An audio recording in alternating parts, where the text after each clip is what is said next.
প্রতি বছর একই বিষয়, বর্ষা এলেই জলছবিতে পরিণত হয় গোটা ঘাটাল। দীর্ঘ সময় ধরে ঘাটাল মাস্টার প্ল্যানের আলাপ আলোচনা চললেও কাজের কাজ কিছুই হয়নি। অবশেষে দীর্ঘ প্রতীক্ষার পর শুরু হয়েছে ঘাটাল মাস্টার প্ল্যানের কাজ। পরিকল্পনা অনুযায়ী বন্যার জল পাম্প করে শিলাবতী নদী দিয়ে রূপনারায়ণে ফেলা হবে। তবে এখানেই উঠছে একটি বড় প্রশ্ন, দীর্ঘদিন ধরে সংস্কার হয়নি রূপনারায়ণ, ইতিমধ্যেই মজে গিয়েছে নদ।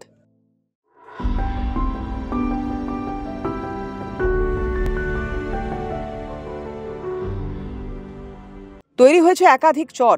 নদী বিশেষজ্ঞদের একাংশের দাবি, রূপনারায়ণ সংস্কার অত্যন্ত জরুরি।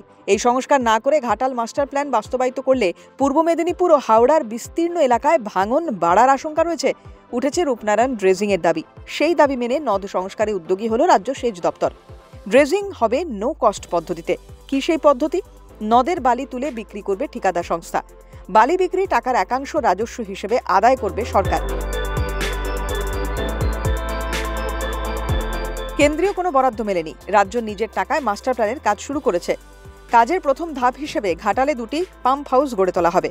সেই পাম্পের সাহায্যে ঘাটালের জল তুলে ফেলা হবে শিলাবতীতে। সেই জল মিশবে রূপনারায়ণে।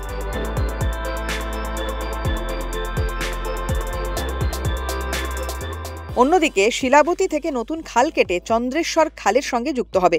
চন্দ্রেশ্বর খাল গোপীগঞ্জ এলাকায় রূপনারায়ণে মিশেছে। ওই খাল দিয়েও শিলাবতীর জল রূপনারায়ণে এসে পড়বে।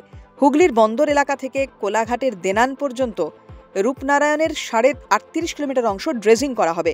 বন্দর থেকে বাক্সি পর্যন্ত 20 কিলোমিটার ড্রেজিংয়ের দায়িত্ব দেওয়া হয়েছে সেচ দপ্তরের পশ্চিম মেদিনীপুর ডিভিশনকে।